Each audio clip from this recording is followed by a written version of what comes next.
আছেন কি না?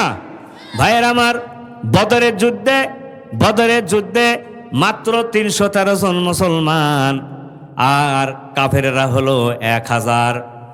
আবু জেহেল কি মার্কার বলা লাগবে না। আবু জেহেল যখন বদরের মাঠে আসতেছিল, নর্তকী নাচতেছিল, মদ্যপান করে, বাদ্যযন্ত্র বাজে। ওদের চিন্তা হলো এই যুদ্ধ শুরু হলে মুসলমানদেরকে দুনিয়ার বুক থেকে বিদায় করে দিব। ভাইয়েরা আমার, শেষ পর্যন্ত কি হলো তাই দেখেন। আল্লাহ রাব্বুল আলামিনের শিকড় জমিন থেকে তুলে ফেলে দিলেন। যুদ্ধ যখন শেষ হয়ে গেল, আল্লাহর নবী 70 জন কাফের জাহান্নামের টিকিট কেটেছে। সাহাবীদেরকে বললেন, দেখো তো এদের লাশ কোথায়? মরুভূমির বালু লাল হয়ে গেছে রক্তে। সাহাবীরা কাফেরদের লাশগুলি একত্রিত করছে, আর বদর নামক কূপের মধ্যে লাশগুলি ছেড়ে দেওয়া হচ্ছে, গেড়ে দেওয়া হচ্ছে। ভাইয়ের আমার, এই সময় নবীজি বললেন, আবু জেহেল কোথায় দেখো তো। ভাইয়ের আমার, আব্দুল্লাহ ইবনে মাসুদ নামে একজন জালিলুল কদর সাহাবী, তিনি বদরের মাঠ ঘুরে ঘুরে দেখছিলেন। যা দেখে নরাধম আবু জেহেল ধরাশায়ী হয়ে জমিনের উপর পড়ে আছে, এখনো বেঁচে আছে, মরে যায় নাই। ক্ষতবিক্ষত মুসলমানদের মারের ঠেলায় জমিন আজকে কাত হয়ে পড়ে আছে।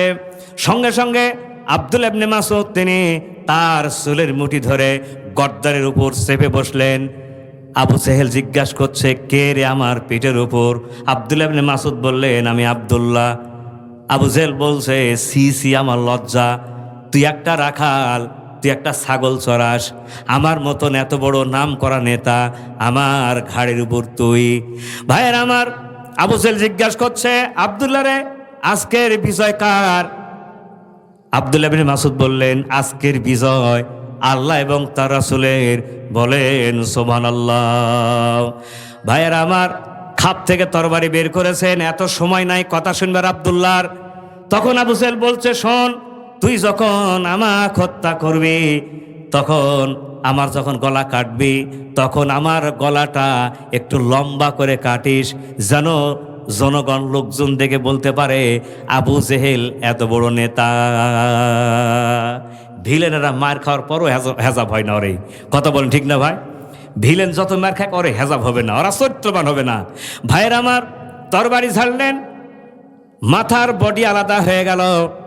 এবার চুলের মুঠি ধরে আল্লাহর নবীর কদম মোবারকে ছেড়ে দিলেন। সুবহানাল্লাহ বলবেন না?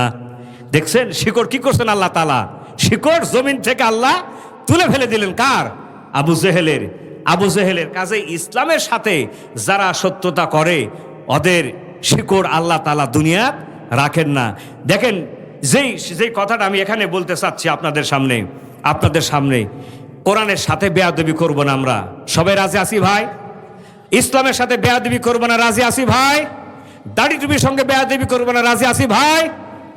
বলেন, কোরআন হাদিস যেখানে আমরা আছি, আওয়াজ দিয়ে বলেন না, কোরআন হাদিস যেখানে আমরা আছি থাকবেন তো ইনশাল্লাহ। তাহলে মার খালি খাবেন না মারটা দিবেন? বিশ্বনবী মুহাম্মদুর রাসূলুল্লাহ বলেন সাল্লাল্লাহু আলাইহি সাল্লাম, তিনি মার শুধু খান নাই, তিনিও মারছেন। কি মার দিয়েছেন? আল্লাহ দিয়েছেন, রসুল দিয়েছেন। এ দেখেন, এখানে কোরআন আয়াত বলছেন, আল্লাহ রাব্বুল আলামিন বলেন, ওয়াল্লাযীনা মাআহু আশিদ্দাউ আলাল কুফার। আল্লাহ পাক বলছেন, নবী, আপনার যারা সাথী, তারা কাফেরদের ব্যাপারে ইস্পাত কঠিন দৃঢ়, ওরা কঠিন মার দিয়েছে। আর কি করেছে জানেন? রুহামা বাইনাহুম, নিজেদের মধ্যে তারা পরস্পর খুব বিনয়, খুব নম্র। কত বড় বিনয় সাহাবীরা জানেন? ভাইয়ের আমার, আব্দুর রহমান বলেন, আমি মক্কা থেকে মদিনায় যখন আসলাম, সাদ বিন রবির বাসায় আমি থাকি। সাদ বিন রবি বললেন, ভাই আব্দুর রহমান, আমার 2টা স্ত্রী, যে কোনো একটা স্ত্রীকে আপনি পছন্দ করেন, আপনি যেটা পছন্দ করবেন সেটা আমি তালাক দেয়া দেব, ওই স্ত্রীকে আপনি বিয়ে করবেন। এই ভাই, সাহাবীদের কি স্যাক্রিফাইস চিন্তা করেন। নিজের স্ত্রী দিয়ে দিচ্ছে ইসলাম প্রচার করার জন্য। কারণ মক্কা থেকে মদিনায় গিয়েছেন ইসলাম প্রচার করার জন্য। নিজের স্ত্রী তুমি পছন্দ করো, 2টা স্ত্রী আমার, যে কোনো একটা পছন্দ করো, আমি তালাক দিয়ে দেবো, ইদ্যত পূর্ণ হবে, তুমি তাকে বিয়ে করবে। সুবহানাল্লাহ বলবেন না? একে অপরের প্রতি তারা কত রহমশীল। আবার দেখেন কত বড় ইস্পাত, কঠিন দৃঢ় মার মারছেন তারা, গায়ের লোম আপনাদের দাঁড়িয়ে যাবে যদি আপনারা এই ঘটনা শোনেন। আপনারা কি বিরক্ত হয়ে গেছেন ভাই? একটু জিকির করেন সুবহানাল্লাহ। চা হবে না ভাই?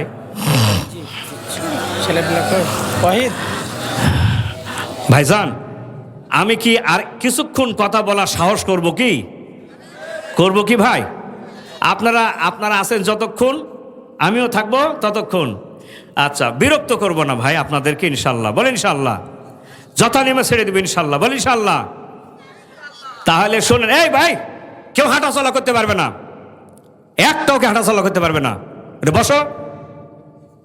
দেখেন, বিশ্বনবী মুহাম্মদুর রাসূলুল্লাহ, আমরা সবাই বলি সাল্লাল্লাহু আলাইহি ওয়াসাল্লাম, খন্দকের যুদ্ধ থেকে বাসায় ফিরেছেন। উম্মে সালেমা নামক একজন স্ত্রী রাসূলের, সেই স্ত্রীর রুমের মধ্যে ঢুকলেন। ভাইয়ের আমার, ঢোকার পর তরবারিটা লটকায় রাখলেন, এরপর গোসলের প্রস্তুতি নিলেন। সেই সময় হযরতে জিবরাইল রুমের মধ্যে প্রবেশ করে বললেন, ইয়া রাসূলুল্লাহ, অগণিত ফেরেশতা কেউ এখনো হাত থেকে তরবারি এখনো নামায়নি, রাখেনি, আপনি কেন তরবারি রেখে দিলেন? শুনছেন কথা? কোনো ফেরেশতা এখনো তরবারি রাখেনি। বাতিল লোক সাইজ করার জন্যে ফেরেশতাদের হাতে এখনো তরবারি, আপনি কেন তরবারি লটকায় রাখলেন? নবীজি বললেন, জিবরাইল, আমার কোন দিক যেতে হবে, আল্লাহ কোন দিকে ইঙ্গিত করেছেন। সঙ্গে সঙ্গে হযরত জিবরাইল বললেন, হে রাসূলুল্লাহ, বনু কুরাইজা ইহুদিদের দুর্গ ঘেরাও না করা পর্যন্ত আপনি আসরের জামাত আদায় করবেন না। বিশ্বনবী বড় চিন্তিত হয়ে গেলেন। চিন্তিত হলেন এই কারণে, সবে মাত্র খেয়ে না খেয়ে খন্দকের যুদ্ধ শেষ করেছে। এই খন্দকের যুদ্ধ সাহাবীরা বলতেন, আমরা এত কষ্ট করেছি, 4 দিন 5 দিন ধরে আমরা খাবার পেতাম না। এরপরে 40 হাত দৈর্ঘ্য, 10 হাত গভীর, 9 হাত প্রশস্ত, এইভাবে আমরা ক্যানেল খনন করেছি। আল্লাহর নবী এই খন্দকের যুদ্ধে আল্লাহর নবী মাটি কেটেছেন, ঝুড়ি ভরে দিয়েছেন, সাহাবীরা ঝুড়ি বহন করেছেন। আবার সাহাবীরা মাটি কেটেছেন, ঝুড়ি ভর্তি করে দিয়েছেন, আল্লাহর নবী ঝুড়ি বহন করেছেন। ভাইয়ের আমার, খালি সুললিত কণ্ঠে ওয়াজ শুনলে হবে না, আমি আপনাদের বিবেকের কাছে আপিল করাই, চিন্তা করে দেখেন, আজকের যে দাড়ি, আজকের যে টুপি, আজকের যে কোরআন, আজকের যে মসজিদ, আজকের যে আজান, আজকের যে মুসলমান, এত সহজে কাফেররা ওভারটেক করতে দেয় নাই। কত কষ্ট করেছেন বিশ্বনবী। ভাইয়ের আমার, এই মাটি বহন করার সময় সাহাবীরা তারা বলতেন, আমরা কেউ খাবার পেতাম না। আল্লাহর নবীর হাত মোবারকের দিকে তাকায় থাকতাম, নবীজি বোধ হয় কোনো না কোনো কিছু একটা আমাদের হাতে দিবেন। মাঝে মাঝে একটা খেজুর আল্লাহর নবী আমার হাতে ধরা দিতেন, তাও বলতেন, তোমরা একটা খেজুর একজনে খাবে না, 2 জনে মিলে খাবে। ভাইয়ের আমার, একটা ঘটনা না বলে আমি পার পাচ্ছি না। এই খন্দকের যুদ্ধে হযরত জাবেরের স্ত্রী মাত্র 2.5 কেজি জব তিনি জাতায় পিষে নিলেন, হাতে ফোঁ দিলেন, তাতে যতটুকুন খোসা বের হয়ে যাওয়ার দরকার গেলেও, ভাইয়ের আমার, জাবেরের স্ত্রী জাবেরকে ডেকে বললেন, জাবের রে, আমি শুনতে পেলাম সাহাবীরা না খেয়ে আছেন, বিশ্বনবী না খেয়ে আছেন, পেটে পাথর বাঁধা ছিল, সে পাথর পর্যন্ত খসে গেছে। জাবের রে, 2.5 কেজি জব তার রুটি পাকাচ্ছি, তুমি আল্লাহর নবীর কানে কানে গিয়া বলো, বেশি যেন সাহাবীকে না নিয়ে আসে। 6 থেকে 8 জন সাহাবীকে যেন আল্লাহর নবী আমার বাসায় আসেন, একটু যদি রুটি খাতেন। হযরতে জাবের বললেন, স্ত্রী গো, রুটি খাওয়াবে কে দিয়া? তাও তো একটা কথা। ভাইয়ের আমার, হযরতে জাবের একটা ছোট্ট একটা ছাগি জবাই করলেন, মাংস রেডি করে দিলেন, স্ত্রীর হাতে ধরা দেয়া হযরতে জাবের দৌড় মারলেন আল্লাহর নবীর কাছে। ভাইয়ের আমার, যুদ্ধের ময়দানে চলে গেলেন, বিশ্বনবীর কানে কানে গিয়া ফিসফিস করে বললেন, ইয়া রাসূলুল্লাহ, হে মাত্র 2.5 কেজি জব আপনি সহ 7 থেকে 8 জন সাহাবী নিয়ে আমার বাসায় রুটি খেতে যাবেন। ভাইয়ের আমার, নবীজি বললেন জাবের রে যাও, আমি আসিচ্ছি। জাবের দৌড় মেরে বাসায় আসলেন। আল্লাহ নবী সাহাবীদেরকে বললেন, ও আমার সাহাবীরা, তোমরা কোদাল বেলচা সবাই ফেলে দাও, আমরা জাবেরের বাসায় রুটি খেতে যাব। বলেন সুবহানাল্লাহ। ভাইয়ের আমার, ক্ষুধার্ত ক্লান্ত শ্রান্ত সাহাবীরা সবাই কোদাল বেলচা ফেলা দিয়া আল্লাহ নবীর পিছে পিছে আসিচ্ছে। আল্লাহ নবীর পিছনে সাহাবীর সংখ্যা মাত্র 1000। কয় হাজার? চিৎকার দেয়া বলেন না, কয় হাজার? ভাইয়ের আমার, 1000 সাহাবী, রুটি হলো 2.5 কেজি জবের। ভাইয়ের আমার, এই 1000 সাহাবী যখন বিশ্বনবী মুহাম্মদ রাসূলুল্লাহ সাল্লাল্লাহু আলাইহি সাল্লাম জাবেরের বাসায় নিয়ে গিয়ে যখন হাজির হয়ে গেলেন, হযরত জাবের থরথর করে কাঁপিচ্ছে, কাঁপায় স্বাভাবিক। 1000 সাহাবী বসপেট দিবেন কোথায়, খাওয়াবেন কি? 2.5 কেজি জবের আটা। ভাইয়ের আমার, 150 বরযাত্রী আসে, 200 জন মানুষ থাকে খাওয়াতে, তারপরও মারামারি হয়, গুতাগুতি হয়, দ্বন্দ্ব হয়। কথা বলেন ঠিক কিনা? আল্লাহ নবী জাবেরকে ডেকে বলেন, জাবের রে, কাঁপো কেন, কি হয়েছে? মৃদু ধমক দিলেন। ভাইয়ের আমার, আল্লাহ নবী জাবেরকে বললেন, রুটি আর গোস্ত কোথায়? ভাইয়ের আমার, জাবের বললেন, ইয়া রাসূলুল্লাহ, অর্ধেক রুটি শেখা হয়েছে, অর্ধেক হয় নাই। আল্লাহ নবী 1000 সাহাবীকে বললেন, তোমরা সবাই সারিবদ্ধভাবে বসে যাও। সাহাবীরা বসে গেলেন। এবার বিশ্ব নবী মুহাম্মদুর রাসূলুল্লাহ সাল্লাল্লাহু আলাইহি সাল্লাম তার পবিত্র হাত মোবারকটা রুটির উপর রাখার পর বললেন, রব্বুল আলামিন, আয় আল্লাহ তাআলা, তুমি আজকের এই খানাতে বরকত দাও। তোমার যারা মুজাহিদ তারা খাবে রে আল্লাহ। আয় আল্লাহ, তুমি দয়া করে এই রুটিতে বরকত দিয়ে দাও রে আল্লাহ। ভাইয়ের আমার, নবীজি দোয়া শেষ করে সাহাবীদেরকে রুটি আর মাংস দেওয়া শুরু করলেন। 1000 সাহাবীরা তৃপ্তি সহকারে খাইলেন। জাবের বলছেন, আমার স্ত্রীর কাছ থেকে রুটি আর আটা শেষ হলো না। সুবহানাল্লাহ বলেন, সুবহানাল্লাহ বলেন। নবীজির ধারণা হলো এই কষ্ট শেষ করে সবেমাত্র সাহাবীরা বাসায় প্রবেশ করেছেন। আবার জিবরাইল ইঙ্গিত করেছেন, বনু কুরাইজার ইহুদীদের দুর্গ ঘেরাও না করে আসরের জামাত আদায় করো না। ভাইয়ের আমার, সাহাবীরা কি যাবেন? আল্লাহর নবী ডাক মারলেন সাহাবীদেরকে। এই ক্লান্ত শান্ত সবেমাত্র খন্দকের যুদ্ধ থেকে সাহাবীরা ফিরেছেন। ওই সাহাবীরা আবার ঐক্যবদ্ধ হয়েছেন। বলেন সুবহানাল্লাহ। একটুখানি জিকির করেন, সুবহানাল্লাহ, আলহামদুলিল্লাহ।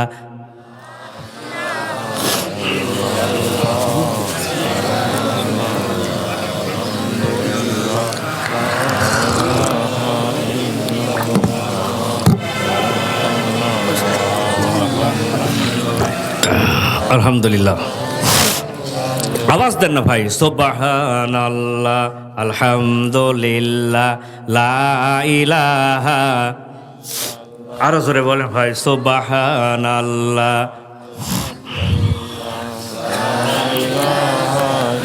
শোনেন, দুইটা কথা বলি।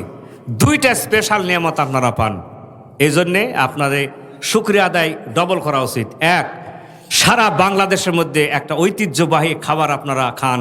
ওটা কে খাওয়ান বলুন তো ভাই? সেই খাওয়াটার নাম কি? কালার রুটি। আলহামদুলিল্লাহ বলবেন না? সারা বাংলাদেশের মধ্যে সব থেকে সুস্বাদু এবং ভালো আম কোথায় পাওয়া যায়? এই চাপাইতে পাওয়া যায়। এই 2টি নিয়ামত আপনারা পেয়েছেন, তাহলে আপনাদের শুকরিয়া আদায় কম হবে না বেশি হবে? কম হবে না বেশি হবে? আমি বক্তব্য গুটে নিয়ে আসছি ভাই, আমি বক্তব্য গুটিয়ে। তবে আমার একটা শর্ত ভাইজান, আজকের এই মসজিদের নাম হলো মা ফাতেমা জামে মসজিদ। মায়ের আসছেন, এই ফাতেমা সম্পর্কে আমার কয়েকটা কথা না শুনে মেহরবানি করে কেউ যাবেন না। রাজি আছেন তো ভাই? রাজি আছেন তো? ইনশাল্লাহ চলুন আমরা যাই, ওইটুক ঘটনাটা একটু শুনে আসি। কি মার দিলেন বিশ্বনবী এবং আল্লাহ তাআলা। ছুটলেন বিশ্বনবী। মদিনার থেকে দক্ষিণ পূর্ব কোণে হলো ইহুদিদের দুর্গ, মাত্র 6 মাইল 10 কিলোমিটার। সেখানে গেলেন, রাসূল সাল্লাম আগেই চলে গেছেন, সাহাবী পরিবেষ্টিত অবস্থায় আগে গেছেন। এরপর সাহাবীরা রওনা হলেন। পথেই আসর রক্ত হয়ে গেল। সাহাবীর মধ্যে দুটি ভাগ হয়ে গেল। এক শ্রেণীর সাহাবীরা বলছেন রক্ত হয়ে গেছে, সালাত আদায় করব। আর এক শ্রেণী বলছে রাসূল সাল্লাল্লাহু নিষেধ করেছেন, ওখানে গিয়ে আসরের জামাত আদায় করতে বলেছেন। দুই ভাগ হয়ে গেল। এক ভাগ ওখানে রাস্তায় সালাত আদায়, তাদের দলিল হলো আল্লাহ ওয়াক্ত মতো সালাত ফরজ করেছেন, ওরা আল্লাহর হুকুম পালন করছে।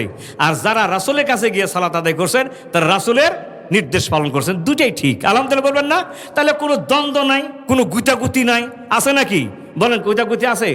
আপনি জুমার সালাত 2 রাকাত আদায় করবেন, করতে গিয়া ধরুন আপনি হানাফি মাযহাবের লোক, আপনি গেছেন যেই মসজিদে, ওটা হলো আহলে হাদিসের মসজিদ, আপনার খালি গাও চুলকাবে। আবার কোনো আহলে হাদিসের জি জি আবার শোনেন, আবার দেখা যায় যে আপনি হানাফি মানুষ, আহলে হাদিসের মসজিদ লোক গেছে হানাফি মাযহাবের মসজিদ, এক অপরের মধ্যে দ্বিমত আছে না নাই? রাসূলের সময় দ্বিমত ছিল না, দুটিকে সমর্থন করেছেন। বনু কুরাইজার গোত্রটা, এই মায়েরা একটু সময় দেন, আমি আপনাদের সম্পর্কে এক্ষুনি আলোচনা শুরু করবো ইনশাল্লাহ। সেটা হলো এই বিশ্বনবী ঘেরাও করলেন, ওটা ঘেরাও করার পর সংক্ষিপ্ত করছি, সাদ বিন মুআজকে দায়িত্ব দেওয়া হলো। ইহুদির পক্ষ থেকে প্রস্তাব আসছে যে সাদ বিন মুআজ এই বিচার ফায়সালা করবে, বনু কুরাইজার ইহুদিদের বিচার। আর রাসূল সাল্লাল্লাহু তখন উপস্থিত ছিলেন, ইহুদিদের বিশ্বাস হয়নি।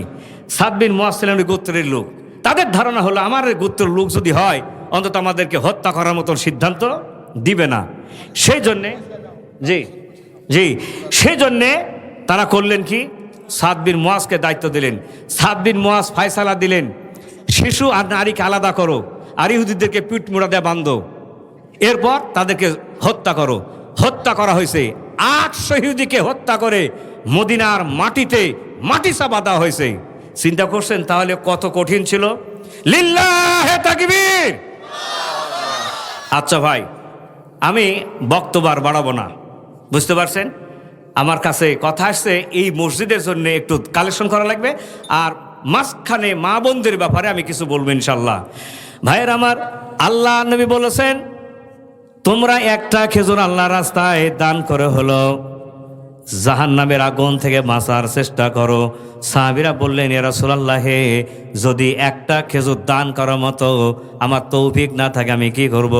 নবীজি বলেছেন, মানুষের সঙ্গে হাসি মুখে কথা বলবা। হাসি মুখে কথা বলো, ওটাও সাদকা।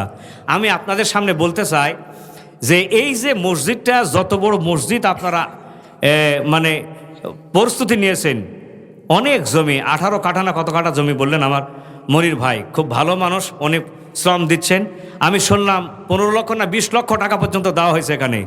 তাহলে বোঝা গেল যে এখানে লক্ষ লক্ষ টাকা দান করতে পারে এমন ব্যক্তি এখানে আছেন। তা আমি যদি আপনাদের সামনে দাবি করি, ভাই এই আল্লাহর ঘরের জন্য আমি ভিক্ষা করব, আল্লাহর ঘরের জন্য, আর আপনারা দান দিবেন আল্লাহর ঘরের জন্য। কে কে আছেন? নাম ছাড়া 30,000। আচ্ছা, একজন মা নাম দেখেন, একজন মা নগদ 30,000 টাকা। বলেন মারহাবা, আবার বলেন মারহাবা। একটু হাত তুলে আমরা দোয়া করি আল্লাহর দরবারে। কথা বুঝতে পারছেন ভাই? একটু দোয়া করি এই মায়ের জন্যে। আলহামদুলিল্লাহ রাব্বিল আলামিন। রব্বানা যালামনা আনফুসানা ওয়া ইল্লাম তাগফির লানা ওয়া তারহামনা লানাকুনান্না মিনাল খাসিরিন। আল্লাহ তাআলা একজন মা 30,000 টাকা দান করেছেন। আল্লাহ মায়ের দান কবুল আর মঞ্জুর করে নাও। আল্লাহ তাআলা নেকনত পুরা করে দাও, বালা মুসিবত থেকে হেফাজত করো। তার আত্মীয় স্বজন যারা কবরে সে আছেন, কিয়ামত পর্যন্ত গোরাজাব মাফ করে দাও। রব্বুল আলামিন, তুমি দয়া করে এই দান মঞ্জুর করে নাও। এইভাবে এই বান্দার বান্দিদেরকে এই মসজিদে বেশি বেশি করে দান করার তুমি তৌফিক দিয়ে দাও। রব্বানা তাকাব্বাল মিন্না ইন্নাকা আনতাস সামিউল আলিম ওয়া তুব আলাইনা ইন্নাকা আনতাত তাওয়াবুর রহিম। সুবহান রাব্বিকা রাব্বিল ইজ্জাতি আম্মা ইয়াসিফুন ওয়া সালামুন আলাল মুরসালিন ওয়ালহামদুলিল্লাহি রাব্বিল আলামিন। প্রিয় ভাই সব, 1 লাখ 2 লাখ টাকা আসতে পারে না ভাই? এ দেওয়ার মতন তো লোক আছে বোধহয়। 1 লাখ 2 লাখ 50,000 10,000 এরকম লোক আছে না ভাই? মেহরবানি করে দিবেন আপনারা। জি যান বাবজান, যান তো মহিলা প্যান্ডেলে যান আপনি মহিলা প্যান্ডেল যাবেন। দেন ভাই, কে আছেন ভাই? মেহরবানি করে একসঙ্গে যাব, আপনারা সবাই একসঙ্গে যাবো ইনশাল্লাহ। কে আছেন ভাই? 10,000, 20,000, 1 লক্ষ টাকা কে দিবেন ভাই? আমি মুসাফির মানুষ, কিন্তু অনেক দূর থেকে আসছি। আমি দোয়া করব আপনাদের। এই এখন কিন্তু তাহাজ্জুদের সময় হয়ে গেছে, আমি আপনাদের জন্য দোয়া করবো ইনশাল্লাহ। বলেন ইনশাল্লাহ। প্রাণ খুলে কোরআন সামনে নিয়ে দোয়া করবেন ইনশাল্লাহ। আচ্ছা, সহসভাপতি 5,000 ভাই আমার 5,000 টাকা দান করছে। আল্লাহ তুমি কবুল আর মঞ্জুর করো, বলেন আমিন। এই জি আব্দুল, এই ভাইয়ের নাম কি জানো? মনিরুল ইসলাম ভাই। আল্লাহ তুমি কবুল আর মঞ্জুর করো, বলেন আমিন। 5,000 টাকা, বলেন আলহামদুলিল্লাহ। আমি সকলকে অনুরোধ করবো ভাই, আমি তো আপনাদেরকে চিনি না, আপনারা চেনেন। 5 ব্যাগ লেখালেন তো, 5 ব্যাগ। জি মুজিবর, যে কোথায় বাসা আপনার? হ্যাঁ, এই মসজিদের আপনি মুসল্লি নাকি? এই মসজিদের মুসল্লি? তা আমি তো কারো কাছ থেকে চাইনি, চাইছি কি? তা আমি যদি একটা কথা বলি, আমার ভাবি বেঁচে আছেন না? আপনার মিসেস, আপনার স্ত্রী আছে না? তো ওই স্ত্রী কি চুর হবে? একটু ভাবির নামে কিছু দিয়ে দেন না। তাই কথা বলে আসছেন, আলহামদুলিল্লাহ। আরে ইনসাফ করে আসছে। হ্যাঁ, জানে যে যদি একা দান দেয়া যদি আবার ঘরের দরজা না খুলে, ঠিক না ভাই? এই জন্য স্বামী স্ত্রী পরামর্শ করেই আসছে, আলহামদুলিল্লাহ। ঠিক আছে ভাই। আচ্ছা ভাই, আর কি আছেন ভাই? মেহরবানি করে দেন তো ভাই। 1 লক্ষ টাকা কে দিবেন ভাই? আমি প্রাণ খুলে দোয়া করবো ইনশাল্লাহ। এতগুলি মানুষ, এই তাহাজ্জুদের সময় আমি দোয়া করবো ভাই। 1 লক্ষ টাকা। কোন ভাই আছেন মেহরবানি করে? কোন মা আছেন? মায়েরা তো 30,000 টাকা দিয়েছে নগদ। মায়েরা তো আগে আছে ভাই, মেয়েরা আগে আছে। এখন রেজাল্ট যত হয়, আপনি এসএসসি বলেন, ইন্টারমিডিয়েট বলেন, এসএসসিতে যে রেজাল্টগুলি হচ্ছে, মেয়েরাই অ্যাডভান্স, ঠিক না? মেয়েরা এখন এগিয়ে আছে আলহামদুলিল্লাহ। এখন দানও এখানে মায়েরা এগিয়ে আছে। একটু কে আছেন ভাই? একটু দেন মায়েরা, কে আছেন দেন। আর মা বোনদেরকে বলবো, এই যে ফাতেমা, আমি 2টা তথ্য দিয়ে যাব জানেন। এই যে মসজিদে যে খাটিয়া থাকে, এই খাটিয়া সর্বপ্রথম কার জন্য তৈরি করা হয় জানেন? হযরত ফাতেমা আলীকে ওসিয়ত করেছিলেন, আলী আমি যখন মারা যাব তখন একটা খাটিয়া বানাও, খাটিয়ার ভিতরে আমাকে ভরে রেখো। কারণ হচ্ছে এই, আমি মরে যাওয়ার পর স্বাভাবিকভাবে তুমি যদি লাশটা বের করো জানাজার জন্যে, তাহলে অন্তত এই কথা মানুষে ভাববে, নবীর মেয়ে ফাতেমা এত বড় লম্বা ছিল আর এত বড় কি ছিল, মোটা তাজা ছিল। আমি এই সুযোগ দিতে চাই না। ভাইয়ের আমার, ফাতেমা ইন্তেকাল করার পর হযরত আলী সর্বপ্রথম খাটিয়া তৈরি করলেন, আর খাটিয়ার ভিতর ভরে একটা কাপড় দিয়ে ঢেকে দিলেন, আর হযরত আলী নিজেই গোসল করালেন। ভাইয়ের আমার, এই হাদিস দ্বারা প্রমাণ হয়, যদি স্ত্রী মারা যায় স্বামী গোসল দেওয়াতে পারবে, আবার স্বামী যদি মরে যায় স্ত্রী যদি ধৈর্য থাকে তাহলে গোসল দেওয়াতে পারবে। রাতের বেলা জানাজা হয়ে গেল। ভাইয়ের আমার, 3টা কবর খনন করা হয়েছে ফাতেমার জন্যে। 3টা কবর খনন করা হয়েছে। একটা কবরের ভিতরে রেখে বাকি 2 কবরগুলি সব কবর ভরাট করা দেওয়া হয়েছে। এর জন্য পৃথিবীর কোনো সিরাত গ্রন্থকার বলতে পারে নাই ফাতেমার কবর কোনটা। আজ পর্যন্ত কেউ বলতে পারেনি, আজ পর্যন্ত কেউ বলতে পারেনি। কো ভাই কে আছেন মায়েরা? একটু দান দেন, নিয়ে আসেন ভাই, দান নিয়ে আসেন। একটু জিকির করেন, সুবহানাল্লাহ, আলহামদুলিল্লাহ, লা ইলাহা। ভাই আপনারা কি সবাই দান দিয়ে ফেলেছেন? সবাই দান দিয়ে ফেলেছেন? আচ্ছা ভাই, আপনাদের ওয়াজ শোনার পর রিক্সা ভাড়া, বাস ভাড়া, ট্রাক ভাড়া দিয়ে বাসা যেতে হবে কি আপনাদের? এই কথা বলেন, যেতে হবে কি? তাহলে একটু আপনাদের পকেটে হাত দেন দিনি ভাই, দেন দিনি ভাই পকেটে, যার যা পকেট আছে। 1 নম্বর লোক জি 1 নম্বর। 1000। হ্যাঁ 1000 টাকা বাবজা। হারুন রশিদ, লিল্লাহে তাকবীর। উনি 1 নম্বর লোক। আমার ভাই গল্প বললেন যে উনি 1 নম্বর লোক। 1000 টাকা বলেন মারহাবা। আপনারা মেনে নিলাম আলহামদুলিল্লাহ। কথা বুঝতে পারছেন তো? আপনারা একটু পকেটে হাত দিবেন ভাই। যে আপনারা খুশি হচ্ছেন না ওই দানে?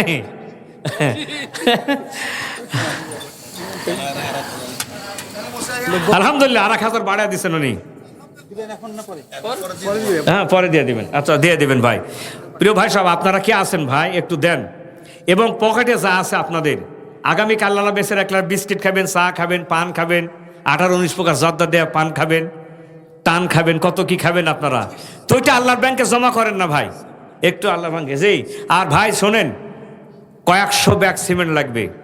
তো কোন ভাই আছেন ভাই 20 ব্যাগ সিমেন্ট দিবেন? 20 ব্যাগ সিমেন্টের এরকম 20 জন ভাই বাড়ান তো ভাই, 20 জন ভাই, 20 জন ব্যক্তি বাড়ান ভাই। ভাই মাত্র 10,000 টাকা লাগবে, 20 ব্যাগ সিমেন্ট নিতে 10,000 টাকা লাগবে ভাই, বাড়ান তো ভাই। আল্লাহ তুমি লা তাকনাতু রহমাতিল্লাহ, আল্লাহ রহমত থেকে আমি নিরাশ হইনি ভাই। দেখি কোন ভাই আছেন ভাই, মেহেরবানি করে ভাই, মেহেরবানি করেন ভাই। একটু বিশাল মসজিদ, বললাম তো কোটি টাকা পার হয়ে যাবে এই মসজিদটা শেষ করতে। অনেক বড় কাজ আপনারা হাতে নিয়েছেন। শুনেন, এই দান বাহির থেকে আসবে না, আপনাদেরকেই দিতে হবে। কথা বুঝতে পারছেন? কাদেরকে দিতে হবে? আপনাদেরকেই দিতে হবে। মেহেরবানি করে দান দেন। মায়েরা আপনারা কে কোথায় আছেন আমি জানি না, মেহেরবানি করে একটু দান পাঠা দেন, মেহেরবানি করে। চুপ থাকলেন যে ভাই, পকেটে হাত দিবেন না। আচ্ছা একটা চাদর নিয়ে যান দেখি, চাদর নিয়ে গেলে হবে ভাই? চাদর নিয়ে গেলে হবে? হবে, চাদর নিয়ে গেলে হবে, কিন্তু না না জি? সাহেব, আমাদের মেম্বার সাহেবের আমার জন্য 20,000 টাকা। আচ্ছা নাম বলা দরকার না, খালি দোয়া করতে। আচ্ছা আচ্ছা, আবার আসছে 20,000, বলেন মারহাবা। একজন ছেলে মায়ের জন্য দান করছেন, ঠিক না? এটা এরকম ছেলে হওয়ার দরকার, বুঝতে পারছেন? আমরা সব জায়গাত পারি, কিন্তু মায়ের কাছে আর বাপের কাছে গেলে সবাই কি হয়? 3 ভাই জীবনও কোনোদিন কথা বলেনি 20 বছরের মধ্যে। 3 ভাই, এত সম্পর্ক খারাপ। মা অসহায় হয়ে গেছে, এখন ছোটো ছেলে বলিচ্ছে যে আমি তোর ভিতর থাকতে চাই, পালি মাটা করে সকলের ভিতর থাকতে চাই। সঙ্গে সঙ্গে পাড়া প্রতিবেশী ঐক্যবদ্ধ হয়ে বড় ভাই চিন্তা করছে, আরে মাও তো আমার ভিতর আসবে। মেজোটা চিন্তা করছে, আরে মা তো আমার ভিতর আসবে। ছোটোটা চিন্তা করছে যে আমার ভিতর আসবে। তাহলে তো ভাইয়ে ভাইয়ে কথা বলি না, করি কি? শেষ পর্যন্ত বড় ভাই চিন্তা করছে, যা হয় তাই হোক, স্বার্থের জন্য কথা বলা লাগবে। 3 ভাই ঐক্যবদ্ধ হয়েছে এক জায়গায় গিয়ে, ঐক্যবদ্ধ হয়ে যেখানে আত্মীয় স্বজন বসে বিচার করছিল মা কার ভিতর থাকবে, কিভাবে খাবে। 3 ভাই বলিচ্ছে, ভাই যাই মনে করেন, আমরা 3 ভাই কেউ মাওক আমরা ভাত দিতে পারবো না। তার মানে কি, সব ব্যাপারে মায়ের ব্যাপারে কি হয়ে আছে, সকল ব্যাপারে শত্রুতা আছে, মাওক ভাত না দেওয়া ব্যাপারে ঐক্যবদ্ধ আছে, ঠিক না ভাই? আমার একটা নেক আমল আছে, সেটা হলো আল্লাহ পাক আমাকে কিছু পয়সা করে দিয়েছিলেন। এই পয়সা করি সচ্ছল ব্যক্তিকেও দিতাম, অসচ্ছল ব্যক্তিকে আমি ধার দানা দিতাম। এরপরে টাইমলি ওই টাকা পরিশোধ করতে না পারলে আমি তার সাথে রু আচরণ করতাম না, আমি তাদের সময় বাড়িয়ে দিতাম। সঙ্গে সঙ্গে আল্লাহ নবী বললেন, জীবনের সব গুনাহ আল্লাহ পাক মাফ করে দিলেন। বলেন সুবহানাল্লাহ। সব গুনাহ মাফ করে দিলেন। তাই বলে আবার চান্স নেবেন না, টাকা ধার নিয়ে হুজুর ওয়াজ করেছে টাইম বাড়ায় নিয়ে আপনি আবার ক্রিমিনালি করবেন, এটা করবেন না। কথা বুঝতে পারছেন? ওই সুযোগটা আপনারা নেবেন না। আমি বুঝলাম ছোট্ট একটা নেক আমল। ভাইয়ের আমার, একটা পাপিষ্টা মেয়ে, বুঝে নেন, পাপিষ্টা মেয়ে মুরদান দেয়া যাচ্ছে। বুখারীর হাদিস, একটি কুকুর পানির পিপাসায় কাতরাচ্ছে, নরম মাটি জিহ্বা দেয়া চাটিচ্ছে, এরপরে পানির পিপাসায় কাত হয়ে জমিনে পড়ে গেছে। পাপিষ্টা মেয়ে হলো, তার ভিতর দয়া হয়ে গেল। কি করা যায়? গায়ের ওড়না খুললেন, পায়ের মোজা খুলে একটা অগভীর কুয়া থেকে পানি উঠায়া কুকুরের মুখে চেপে দিল। নবীজি বললেন, মেয়েটি আল্লাহর জান্নাতি। সুবহানাল্লাহ বলবেন না? ভাইয়ের আমার, একজন মহিলা আল্লাহ নবীর কাছে গিয়া বললেন, ইয়া রাসূলুল্লাহ, আমি মৃগের রোগী, এই রোগ যখন ভর করে আমার দারুণ কষ্ট হয়, বেসদর হয়ে যায়। হুজুর দোয়া করেন আল্লাহ পাক যেন আমাকে রোগ মুক্তি দেন। নবীজি বললেন, মেয়েরে, তুমি যদি এই কষ্ট হজম করতে পারো, আল্লাহ তোমাকে জান্নাত দিয়ে দিবেন। ভাইয়েরা আমার, সঙ্গে সঙ্গে মেয়েটি বললেন, ইয়া রাসূলুল্লাহ, আমি রোগের কষ্ট হজম করব জান্নাতের আশায়, তবে আপনি দোয়া করেন যেন আমি এই রোগ ভর করলে আমি বেসতর না হয়। আল্লাহ নবী দোয়া করলেন, এরপর মৃগী রোগী ভর করলে মেয়েটি আর বেসতর হয়ে যেতেন না। ছোট্ট ছোট্ট নেক আমল, আল্লাহ জান্নাতে যাবেন। আবার ছোট্ট একটা বদ আমলে কোথায় যাবেন? জাহান্নামে যাবেন। এজন্য মনে রাখবেন, ছোট ছোট বদ আমল থেকে সাবধানে থাকবেন। এই আজকে যারা ইয়াবা খায়, ফেন্সিডিল মারে, ওদের প্রিভিয়াস রেকর্ড নেন। ওরা আগে বিড়ি খাওয়া শুরু করছিল, তারপর সিগারেট ফেলা দেয়া, ওর ভিতরে গাঁজা। কথা বলেন ঠিক? তাহলে বিড়ি সিগারেট, তারপর গাঁজা, তারপর ফেন্সিডিল, তারপর ডাল, ইয়াবা, মাবা, যা আছে মামা মামি, যা আছে মারা শুরু, শেষ পর্যন্ত মানুষ খুন। কথা বলেন ঠিক কিনা? এজন্য ছোট্ট ছোট্ট গুনাহ থেকেও দূরে থাকবেন। আবার ছোট্ট ছোট্ট রাসূল সাল্লাম বলেছেন 4টা কাজ করো জান্নাত পাবে। কয়টা কাজ? এ মায়েরা কান লাগান। সালাম দাও, জান্নাত পাবে। 2, মানুষকে খানা খাওয়াবেন, জান্নাত পাবেন। 3, আত্মীয়তা সম্পর্ক নষ্ট করবেন না। 4 নম্বর, এটা খুব কঠিন। নবীজি বলেছেন সব মানুষ যখন ঘুমায় যায় তখন তুমি সালাতে দাঁড়াও, তাদখুলুল জান্নাতা বিসালাম, নিরাপত্তা সহিত আল্লাহর জান্নাতে চলে যাও। 4টা আমল। কয়টা? 1 নম্বর, সালাম দিবেন। আপনারা স্ত্রীকে সালাম দিবেন, স্ত্রী স্বামীকে সালাম দিবে। আমি ওয়াজ করেছি, এক মহিলা বলছে হুজুর স্বামীকে সালাম দিতে খুব শরম লাগে। তাই আমি বললাম বিয়ে হয় কয় বছর হলো? 35 বছর। আশ্চর্য কথা, 35 বছর ধরে এক বিছানায় এক চাদরে স্বামীর কাছে থাকতে কখনো তোমার শরম হয় না? আর আসসালামু আলাইকুম রহমতুল্লাহ বলতে তোমার শরম লাগে, তার কারণ কি? বাপ তার ছেলেকে সালাম দেবে, ছেলে তার বাবাকে সালাম দেবে। আর যত পিতা আছেন কুয়াং ফোসাকুম, আল্লাহ বলেছেন ওয়ালাইকুম নারা, হে ইমানদারগণ তোমরা নিজে জাহান্নাম থেকে বাঁচো, আহলে পরিবারকে জাহান্নাম থেকে বাঁচাও। এই যে বাচ্চাগুলি আছে, বাচ্চাগুলি যারা আছে বাচ্চাগুলিকে কোরআন শেখাবেন, আর বাচ্চাগুলিকে জান্নাতের পথে নিয়ে আসেন। এই সুন্দর বডিটারে ক্রিমিনাল দিয়া, সন্ত্রাস দিয়া, দুর্নীতি দিয়া, অবৈধ খাবার খেয়ে এই বডিটারে সাজাবেন না। বডিটারে সাজান কোরআন দিয়া, হাদিস দিয়া সাজান। আপনার ছেলে আজকে হাফ প্যান্ট পরে থাকে, ছিঁড়া প্যান্ট পরে থাকে, আপনাদের চাপায়ের মানুষেরা থাকে, যুবকেরা থাকে ভালো প্যান্ট খুলে ছিঁড়া ছিঁড়া প্যান্ট পরে, দেখছেন না?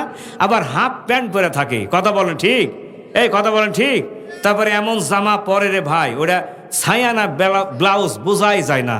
কথা বলেন ঠিক না? এমন প্যান্ট পরে যেই প্যান্টটার ভিতরে মশা মাছি ঢুকলে আর জীবিত ফেরত আসে না। কথা বলেন ঠিক? এই কথা বলেন ঠিক? এরকম যুবক আপনাদের সাফাইতে আসে না নাই? আসে না ভাই? আসে না ভাই? তা আপনি কি করেন? আপনার কাছ থেকে টাকা চাই নিল, আব্বু টাকা দাও। কত? 300 টাকা। 300 টাকা নিয়ে যা চুল কাটলো। চুল কাটে যখন আসছে টাকা দেখছেন আপনি, চতুর্দিকে চুল কাটে এখানে তালপট্টি ডিপ বানাইছে। আপনি কিছু বলছেন যে আমার কাস্টার্জিত টাকা দিয়া তোকে চুল কাটতে কে বললো? কোন কিছু বলছেন? আপনার কাস্টার্জিত টাকা দিয়া বাসা বানাইছেন, 50 লক্ষ, 60 লক্ষ, 1 কোটি টাকা, 30 লক্ষ টাকা দিয়ে বাড়ি বানাছেন, খাট করে দিছেন।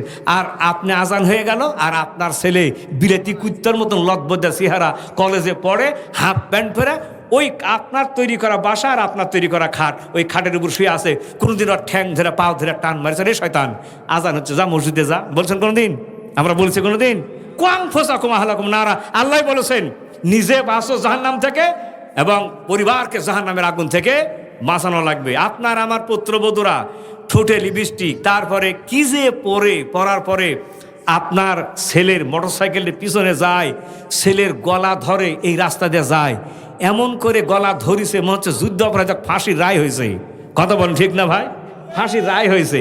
তা আপনি আমি যে পুত্রবধূগুলি যাচ্ছে, নামটাও তো মুসলমানের নাম না, পিঙ্কি, রেন্টু, সেন্টু, ঝন্টু, তারপরে বিদ্যুৎ, সাগর, নদী। আমি এক মাহফিলে গেছি, বলছে হুজুর জানতো ওখানে সম্রাট দ্বারা আছে, যা দেখি ভ্যান চালক, নাম রাখিছে সম্রাট। কি নাম রাখিছে? সম্রাট নাম রাখিছে সম্রাট, যা দেখি ভ্যান চালাচ্ছে। ওই ভ্যানে এক মাহফিলে গেলাম আমি। তাহলে বাচ্চাদেরকে দিন শেখান, কোরআন শেখান। মনে থাকবে তো ভাই? কথাগুলি মনে থাকবে তো? মনে থাকবে। আল্লাহ যেন তৌফিক দেয়, বলেন আমিন।